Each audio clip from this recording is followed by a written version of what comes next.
De volta, hein? De volta ao YouTube da Jovem Pan, de volta à Rádio Jovem Pan, para falar do São Paulo, hein?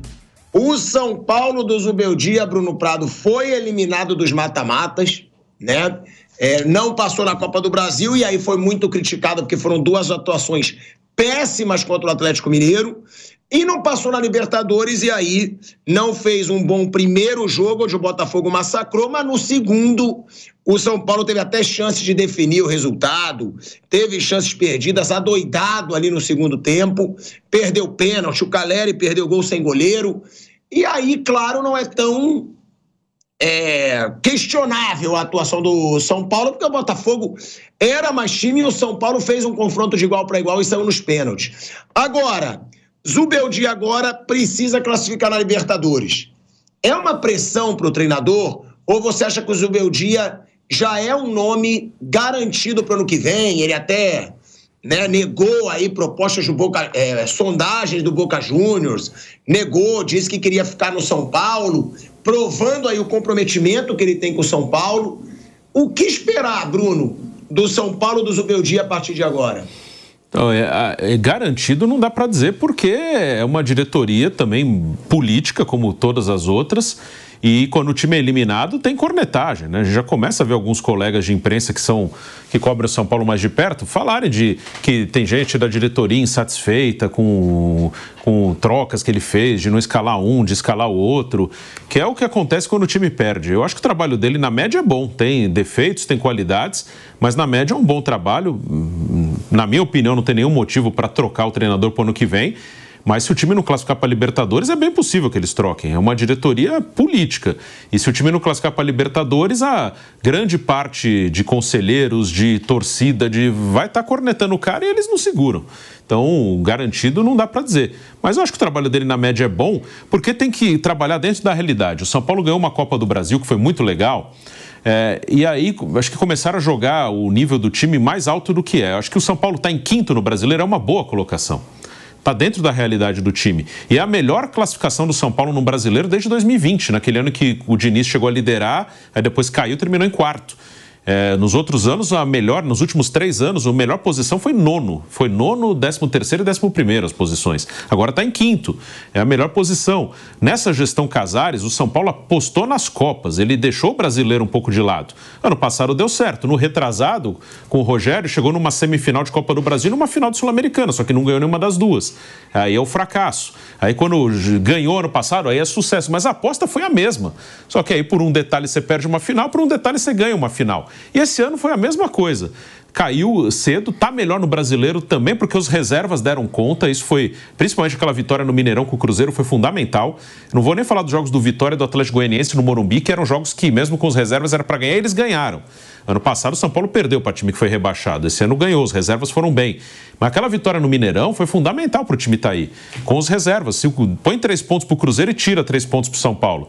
Estaria numa situação bem diferente, os dois, tanto o São Paulo quanto o Cruzeiro. Então, acho que na média é um bom trabalho, mas é aquela coisa, né? Eles começam a achar que o time é maravilhoso, espetacular. O Zubeldia também no início, como a maioria da torcida detestava o Carpini, o Zubeldia foi super exaltado, e aí começaram a achar que o cara era um gênio, aí quando viram que o cara não é um gênio, agora acham que o cara é uma besta, e ele também não é. Ele é um bom técnico, eu não vejo motivo nenhum para tirá-lo, mas se o time não classificar para a Libertadores, do jeito que as coisas funcionam lá, eu não ficaria surpreso não, se tirassem e trocassem o ano que vem. Eu, particularmente, não vejo motivo para trocar, não. Ô Vamp, os próximos 5 jogos do São Paulo: Vasco no Morumbi, Criciúma fora, Bahia fora, Atlético Paranaense no Morumbi e Bragantino fora. Não é uma sequência tão complicada, né? Vasco em casa. Vasco provavelmente já mais focado aí em Copa do Brasil, mas é o próximo jogo, né? Vai estar distante ainda da Copa do Brasil, ou seja, o Vasco não deve poupar. Criciúma fora, é um jogo que dá para ganhar bem. Bahia fora, complicado. Só que o Rogério Ceni, assim como tem com o Flamengo, tem um minhaca com o São Paulo. Ele é bem freguês dos dois, depois que passou pelo São Paulo e pelo Flamengo. Atlético Paranaense em casa e Bragantino fora. Não é, né, Vamp, uma sequência ruim pro São Paulo, não? Eu não sei o que é bom ou ruim, porque se você pegar a sequência, você ia falar que o Cuiabá também é uma sequência boa. Ó, tem um Cuiabá lá, tomou 2. Perdeu no Morumbi pro Cuiabá. Também, quer dizer, deixou 6 pontos na competição, né? Pro Cuiabá, e não fez gol nenhum, né? Não. No Cuiabá. Então tem que ver, eu concordo com o Bruno. Tem que brigar ali pro Libertadores, agora se não terminar, os caras não voltam ano que vem com o Zubeldia, não.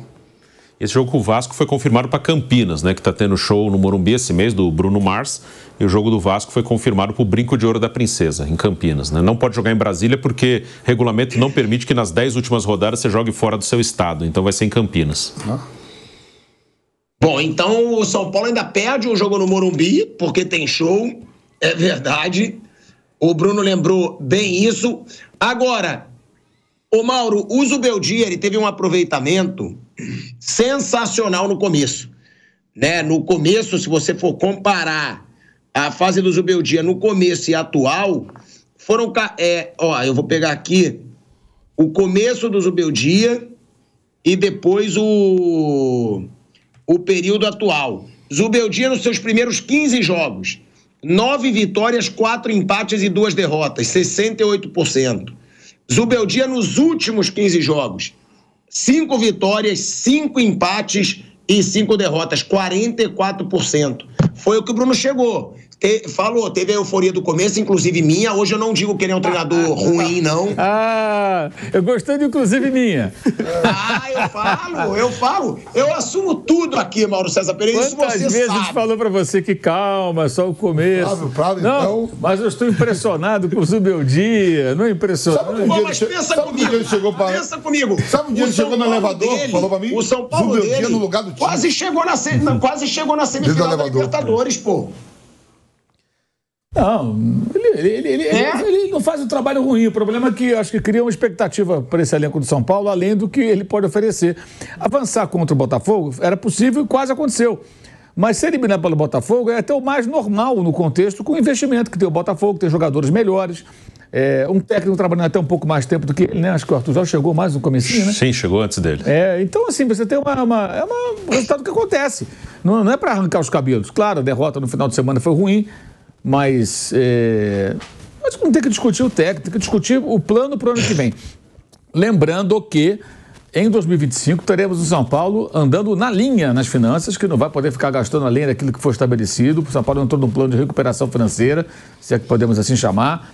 Então vai ser um ano diferente. Então vai ser muito importante ter um técnico, e se o Zubeldia fosse cara, é nele que tem que investir, que conhece o elenco, que conhece a base, que conhece as deficiências e que possa até, isso é importante, indicar alguns jogadores aqui sul-americanos que não sejam tão caros, que o São Paulo possa contratar e que agreguem ao elenco. Vai ser um momento de pensar muito. E também dar uma rejuvenescida, que tem muito jogador trintão no elenco do São Paulo. Até quarentão quase tem. Né? 2, né? O Luiz Gustavo e o Rafinha. Gustavo e o Rafinha, já estão quase 40. E com mais de 30 tem o quê? Lucas, Luciano, Caleri, né? Sim. Tem um monte com mais de 30. Arboleda está perto disso. Arboleda está perto. O Rafael goleiro. Então, você tem vários jogadores com 30 e alguma coisa, 2 com quase 40. Esse elenco tem que dar uma rejuvenescida. Então, acho que é a hora de conversar com o Zubeldia e tentar ver de qual o caminho, ciente de que o São Paulo não poderá fazer grandes contratações. Porque os clubes brasileiros fazem, né? Sem dinheiro, não vai lá e contrata. O São Paulo não vai poder fazer. Ele está entrando dentro de uma camisa de força financeira necessária para o clube daqui a alguns anos ter de novo uma condição compatível com o São Paulo. Que é a terceira maior torcida do Brasil, está no principal mercado financeiro que é São Paulo. Né? Então, vai ser um ano diferente esse. As pessoas têm que estar bem atentas a isso. E é necessário que a diretoria fale isso para o torcedor, de forma muito clara. Teremos um período difícil, vamos passar aqui um perrengue, não vai ser fácil, mas é necessário e lá na frente a gente vai ver a luz. Né? A gente vai estar numa escuridão aqui, vai ser complicado. Agora tem que ter um time também, claro, que não seja rebaixado, que não possa brigar entre os primeiros, mas que consiga fazer boas campanhas e passar por esse período, que não tem outra saída. E é saudável que o São Paulo pense assim, tome essa atitude, acho muito bom, mas é preciso transparência, muita comunicação com o torcedor, apoio do torcedor. Isso não é hora de ficar falando em crise, em troca de técnico. Isso é totalmente fora do momento. O Conselho já aprovou, né? Então vai andar, é um plano de recuperação que vai limitar Sim, e aí a diretoria tem que bancar. E o Casares, eu acho que nesse ponto ele vai muito bem. Muitas vezes ele tem atitudes mais populistas. Eu acho que nesse ponto ele vai realmente entregar. Se ele conseguir entregar o São Paulo melhor financeiramente do que ele pegou, para mim é mais importante do que o título da Copa do Brasil. Se o Leco tivesse feito isso, o São Paulo estaria na outra situação. Sim, sem dúvida. O Leco teve tempo para isso. Ficou 6 anos quase. Exatamente. São Paulo, se organizar, é o que a gente sempre fala. É um gigante e vai brigar de igual para igual contra qualquer um. E também lembrando, né? Foi o que o Mauro estava falando também. Eu acho ainda que o Zubeldia tem uma boa passagem pelo São Paulo. Porque foi o que eu falei, o São Paulo foi de igual para igual contra o Botafogo na Libertadores e foi para os pênaltis. O Botafogo era o favorito. Por muito pouco o São Paulo não chega na semifinal da Libertadores. E tá aí ali no topo da tabela brigando. Não tá brigando pelo título. Não vai brigar pelo título brasileiro. Mas tá brigando ali para classificar para Libertadores. Eu acho, por enquanto, uma boa passagem do Zubeldia. Eu só acho, e aí é uma coisa que me preocupa, que as atuações do São Paulo caíram. O São Paulo, na chegada do Zubeldia, eu até falava, é um time que propõe, é um time que joga, ele tenta ser ofensivo, e tiveram atuações aí, algumas em sequência, muito abaixo do esperado.